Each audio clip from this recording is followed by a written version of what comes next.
La primera unidad de contenido de la asignatura Práctica Profesional Docente contempla el estudio de las teorías implícitas en la enseñanza. Para ello, entonces, tenemos como objetivo de esta presentación fomentar la comprensión de las teorías implícitas desde un marco general centrado en el proceso de enseñanza. Es decir, estudiaremos en todo caso cuál es la perspectiva del profesor, cuáles son sus teorías implícitas de acuerdo con lo que propone un grupo de autores. ¿Qué son las teorías implícitas en la enseñanza? Sería lo primero que deberíamos preguntarnos. Se considera que las teorías implícitas son creencias intuitivas o informales, producto de las experiencias fundadas en saberes prácticos, es decir, no tienen un enfoque o un origen epistemológico, parten más bien de los conocimientos que como seres humanos nosotros vamos acumulando a lo largo de nuestra vida en diferentes contextos socioculturales. Son representaciones muy difíciles de modificar. Y lo deseable en todo caso es que el conocimiento explícito, es decir, el conocimiento acumulado y socialmente compartido, permita situarse, se pueda situar, mejor dicho, por encima de estas creencias. Una función de la educación formal en los distintos niveles, aunque en este caso lo enfoco desde esta presentación en el docente, es incitar de forma deliberada procesos de cambio a nivel conceptual o representacional, de modo tal que decimos de forma específica, el docente pueda pasar de una visión transmisiva del conocimiento a una visión constructiva. En esta diapositiva ustedes pueden observar una adaptación o una comparación entre lo que son las representaciones implícitas y las representaciones explícitas. Esta adaptación procede de Pozo, Chuart, Mateos y Pérez 2006. En el capítulo de un libro que se titula Las teorías implícitas sobre el aprendizaje y la enseñanza. ¿Cuál es el origen de las teorías implícitas? Las representaciones implícitas son un aprendizaje no consciente, producto de nuestras experiencias, como decía hace unos segundos. Las representaciones explícitas son producto de un aprendizaje explícito, consciente, que por lo general se desarrolla en las instituciones escolares. Las representaciones implícitas proceden de la experiencia personal. Las representaciones explícitas proceden de la reflexión y la experiencia compartida. Las representaciones implícitas son productos de la educación informal y las representaciones implícitas son producto de la educación y la instrucción formal. ¿Cuál es su naturaleza y cómo funcionan según estos autores? Las representaciones implícitas implican un saber en la práctica, un resolver problemas cotidianos. Las representaciones explícitas implican un saber decir, explicar y dar argumentos sobre situaciones. Las representaciones implícitas tienen una función pragmática, sirven para dar solución a situaciones prácticas cotidianas. Las representaciones explícitas tienen una función epistémica, cuestionar la realidad en la cual nosotros nos encontramos insertos, de la cual hacemos parte, ver cuál es el origen de los problemas y buscar distintas alternativas de solución de manera crítica. Las representaciones implícitas dependen mucho del contexto, tienen una naturaleza situada, mientras que las representaciones explícitas tienen una naturaleza simbólica, es decir, ese saber puede ser transferido a otras situaciones y a otros contextos. Las representaciones implícitas implican la activación automática, son difíciles de controlar. Procedemos quizás por impulso cuando actuamos desde nuestras representaciones implícitas.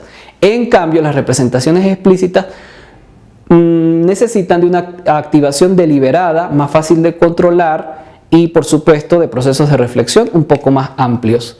¿Cómo cambian nuestras representaciones sobre la realidad?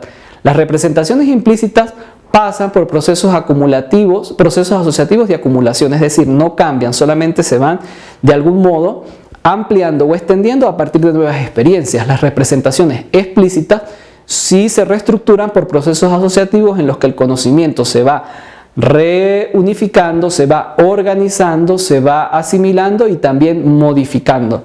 ¿Cómo cambian estas representaciones implícitas? Difíciles de cambiar de forma explícita o deliberada. Las representaciones explícitas son mucho más fáciles de cambiar a partir de los procesos formativos. Las representaciones implícitas no se abandonan o se abandonan con mucha dificultad. Realmente dicen los autores ya mencionados que nunca abandonamos por completo nuestras representaciones implícitas sobre la realidad.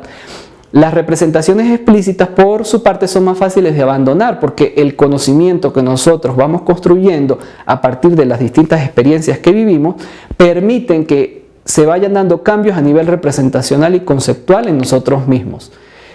¿Cómo cambiar esas representaciones? Son los cambios en la cultura del aprendizaje, y aquí un aspecto muy importante, porque entonces estamos hablando del cambio desde la educación, desde lo que nos compromete.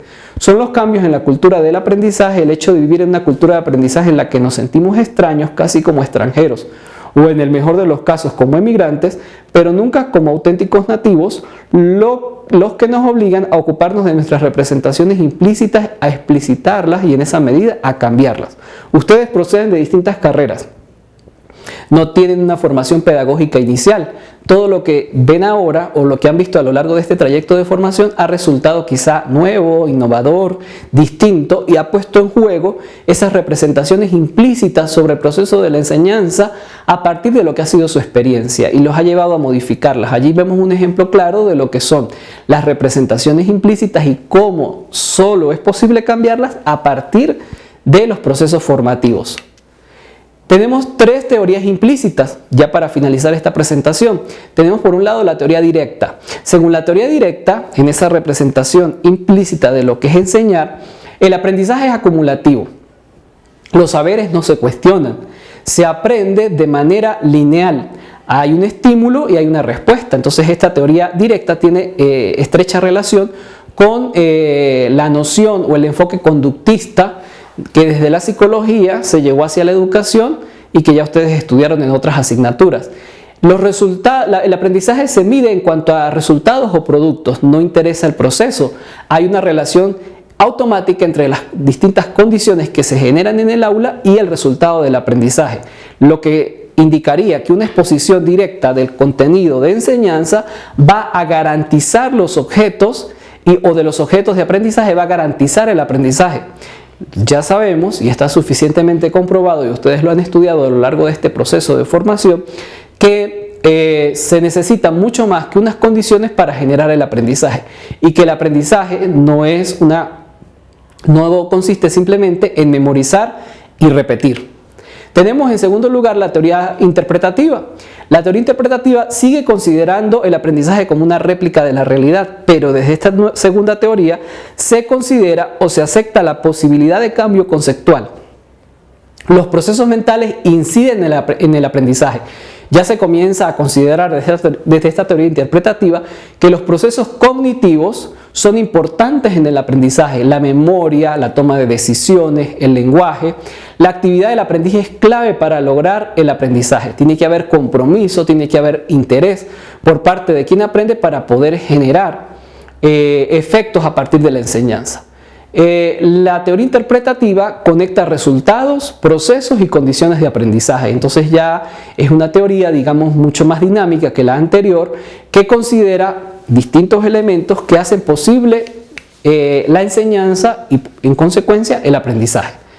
Por último tenemos las teorías, la teoría constructiva dentro de las teorías implícitas, que ya se emparenta con el enfoque constructivista de la enseñanza que veremos más adelante, y en el que se pasa a considerar que el aprendizaje es un proceso mental de reconstrucción y de nuevas construcciones también de significados. La actividad del aprendiz transforma los contenidos de la enseñanza. Tiene que haber una especie de transformación entre lo que el estudiante trae y lo que se va a presentar como objeto o contenido dentro de las aulas para que el estudiante pueda aprender.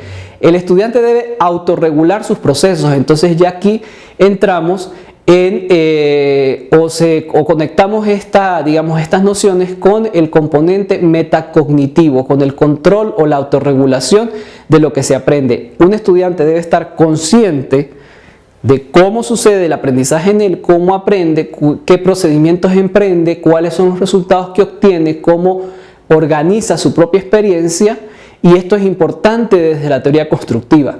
Distintas personas pueden dar distintos significados a un mismo fenómeno. Esta pluralidad en la construcción del sentido no se considera desde la teoría directa y quizá un poco desde la interpretativa, pero es desde la teoría constructiva que alcanza su mayor despliegue. Pues bien, así finalizamos esta presentación acerca de la unidad número 1, con la referencia completa del material que ustedes tienen a disposición en la plataforma de Moodle.